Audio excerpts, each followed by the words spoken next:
हाय बाहरलु सुनाबेश देखा पूरी। Hello everyone, तो प्राय 2 वर्ष पर ही सब सांग मैंने प्लान कलु सुनाबेश देखी जावाई। तो से सब पूरा एक्साइट थिलु, बहुत खुशी लगुला कहीं एका सांगे बहुत दिन पर प्लान करूँ।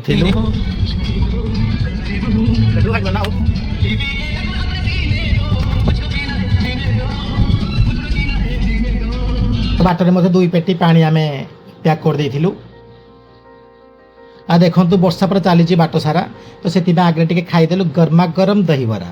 खाली से नुहे टे गरमा गरम मटका वाला चाय टे फ्रेश हो गलु।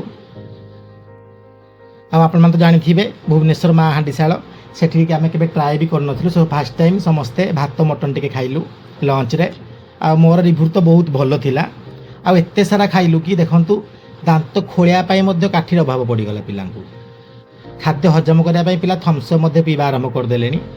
तो फाइनाली जा हूँ एवं एंट्री कर जाइछु आमे पूरी। देखंतु जाम पूरा फुल जाम, पूरा 3 लाइन पूरा जाम एठी अछि। बहुत सारा जाम हो जाइतला से दिन। टिके जाम जस्ट खाली हेची। मो सांग पूरा 100 स्पीड रे पूरा गाड़ी उड्डे उड्डे उड्डे करी पूरा गाड़ी लगेला कोड़ी जानछंती पार्किंग रे। आ पार्किंग तो बहुत बेकार सिस्टम थिला, काहे कि ना एंट्री एग्जिस्ट गोटे ही रूट रे थिला। तो जहाँ भी हो देखंतु गाड़ी बहुत सारा लगी जाइए।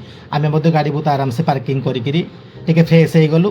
तापर आ लेट न करके पुणी 100 स्पीड रे पूरा माटी चालू, कहीं समस्ते पूरा एक्साइट थिलु दर्शन करने। अरे अरे अरे देखंतु को ब्रिज तल को आम पलि आसचु। ए ब्रिज तले ही रास्ता होता जावाई दर्शन करने। तो देखंतु ए रोड रे आम जाऊँ। यदि आप थरे रूट रे जीवे ना तो ये रास्ता आउ जावाई चेष्टा भी करेंगे, कहीं एठिकार बास्ना तो हा हा बहुत बेकार थिला। तो देखो आम फाइनाली पहुंची जाइचु।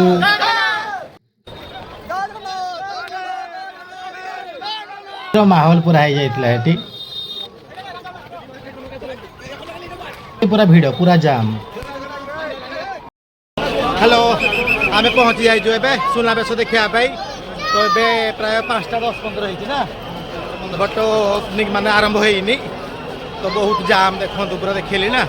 आम भाविलु शीघ्र पलि जीवु, बट बहुत भीड़ अच्छी, बहुत जाम।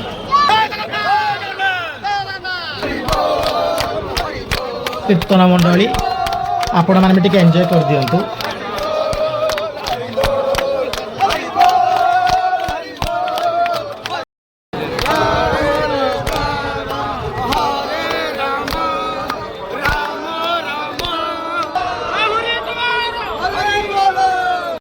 बहुत शीघ्र आसिकी शीघ्र आराम से दर्शन कर दो। बट देखंतु लोक किसी भीड़ कम नहीं एठी, बहुत सारा भीड़ होता से दिन। सुनाबेश लेट रे ही स्टार्ट होता।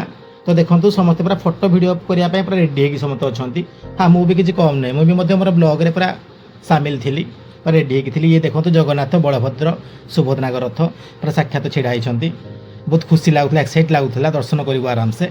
बट ब्यालक केवल ये पंडा माने केवल ये पंडा मान पेट आ सुना घना देखिकी आम बैक कलु, कहीं जगन्नाथ को दर्शन ही करूँ आम। ये होती माँ सुभद्रा, बहुत भलसे दर्शन कलु।